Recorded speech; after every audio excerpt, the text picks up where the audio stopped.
Let me just say this deeply disturbing that just a month after 67 people died while on approach to DCA, that the Secret Service and Pentagon would inadvertently cause multiple flights to receive urgent cockpit alerts recommending evasive action. It is inappropriate for such testing to occur at DCA given the facts of what occurred. And I expect this committee to investigate why precisely that happened. General Brayman, I want to turn to your testimony. On March 11th, Chairman Moran and I sent you a letter asking a series of very specific questions. This week, the Army responded with a one-page information paper. However, there were specific questions in the letter that were not answered. I want to turn to them now. We asked you specifically, how frequently does the Army turn off ADS-B out transmission? Chairman Cruz, as I stated in the discussion about how we approve the missions, a mission would have to fall into the category as defined in the federal regulation and Army policy.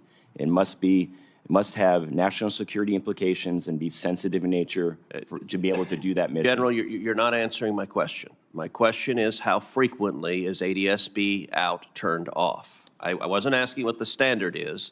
I was asking the frequency. I can take the number for record, Senator, but I can tell you the types of missions and the majority of the missions they fly are missions associated with that national security mission. Hey everyone, welcome back to Conservative Chronicle. Today, I've got a story that's absolutely wild. Imagine you're on a commercial flight about to land and suddenly your cockpit gets a mid-air collision warning. That's exactly what happened to multiple pilots at Reagan National Airport. And when Senator Ted Cruz tried to get answers from the Army, let's just say things got heated. In today's video, we're breaking down this fiery exchange and the shocking truth behind the incident. Make sure to watch till the end because this one is unbelievable. Now let's get into it. Chairman Cruz. On March 1st. Thank you, Mr. Chairman. On March 1st, multiple commercial aircraft landing at DCA reported receiving a traffic alert collision avoidance system, a TCAS resolution advisories, as they were preparing to land, advising pilots of an impending threat from above and in some cases directing the crews to take evasive action by descending. I think we were all alarmed that just a few weeks after the tragedy, commercial pilots were being told they were at imminent risk of a deadly mid-air collision. It's now come to my attention that these warnings were caused by the Secret Service and the U.S. Navy improperly testing counter-drone technology at DCA. Apparently, the Navy was using the same spectrum band as TCAS, causing the interference and faulty resolution advisories, even though the FAA had previously warned the Navy and the Secret Service against using that specific spectrum band due to interference risks. Acting Administrator Rocheleau, is that correct?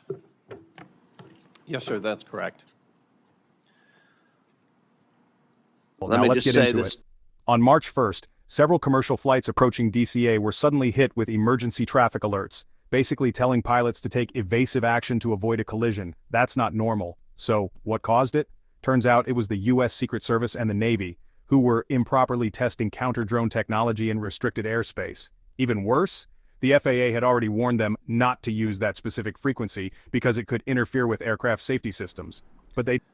In your one-pager, you said 75% of the flights are mission rehearsal readiness flights. Are those operated with ADS-B out? They are, Senator, yes. So right now, today, the Army is flying helicopters in and around DCA Airport with ADS-B out turned off. Is that correct? When conducting their NORTHCOM directed mission, that is correct. I have to say I find that shocking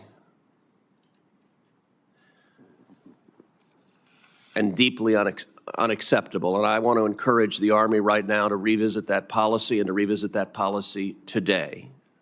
And I can tell you if the Army chooses not to, I have a high level of confidence that Congress will pass legislation mandating that you revisit the policy. If today another accident occurs over DCA with another helicopter that had ADS-B out turned off, the Army will have very direct responsibility for that. And I am at a loss to come up with any justification for risking the lives of the traveling public with that decision. You can't change the decisions made yesterday, but you can change decisions made forward. Now, it's my understanding systems. But they did it anyway. Sounds bad, right? Well, Senator Ted Cruz thought so too. And when he confronted an Army official about another major safety risk, things exploded. Cruz asked a simple question: how often does the Army turn off ADS-B out? And the response?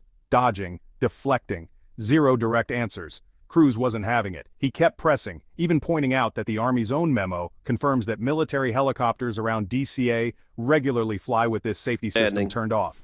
And that's when the Army has a memo, August 9th, 2024, entitled ADS-B Out Off Operations in the National Airspace. My staff requested that memo from you, and my understanding is your team declined to provide it. That is also unacceptable. I want to ask you at this hearing, will you commit to providing that memo to this committee? Senator, I'll commit to reviewing the information and getting what we can to you. Absolutely. That answer needs to be a yes, that you will provide that memo to this committee. Senator, we'll review that and we'll look at the ability to give it to the committee. Absolutely. If it is not provided to this committee within 24 hours, I am confident that you will have a senior commanding officer give you a direct order to provide that that memo to this committee. And I just want to underscore, there's no reason the Army has to wait for the conclusion of the NTSB report to revisit your policy on ADS-B out. You can do so right now.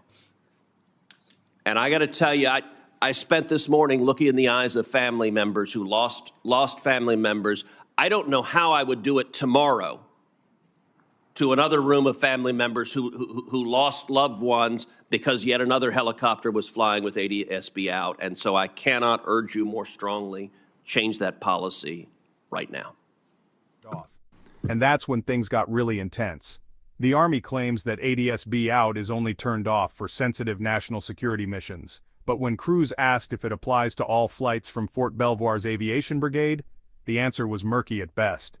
Even worse, the Army admitted that right now, helicopters are flying in and around DCA with their tracking systems off.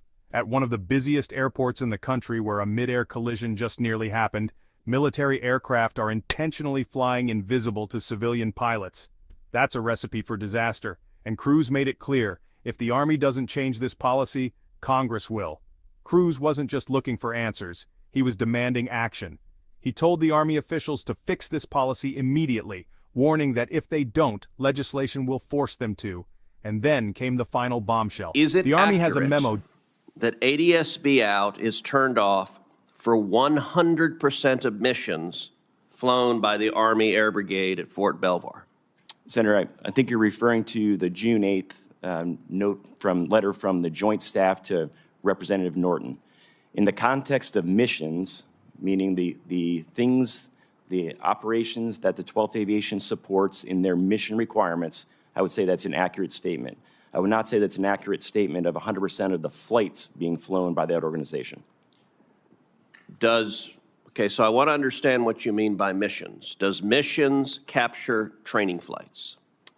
Only training flights that would have been operating in a location that's sensitive as part of their continuity of government operations. Well, that would be all of them around DCA, is that correct? Only specific sites that are part of that continuity of government operation. Final bombshell. The Army has a memo detailing these operations, but they refuse to release it. Cruz called that unacceptable and gave them 24 hours to hand it over or else. Now the big question is, will they comply, or will Congress have to step in? What do you think? Should the Army be allowed to turn off ADS-B out near major airports, or is this a serious safety risk that needs to be stopped? Drop your thoughts in the comments below. And if you want to stay updated on breaking news like this, make sure to hit that subscribe button and turn on notifications. We break down the biggest political moments so you don't miss a thing. This story isn't over yet, and we'll be watching closely to see what happens next. Thanks for tuning in. Stay safe, stay informed, and I'll see you in the next one.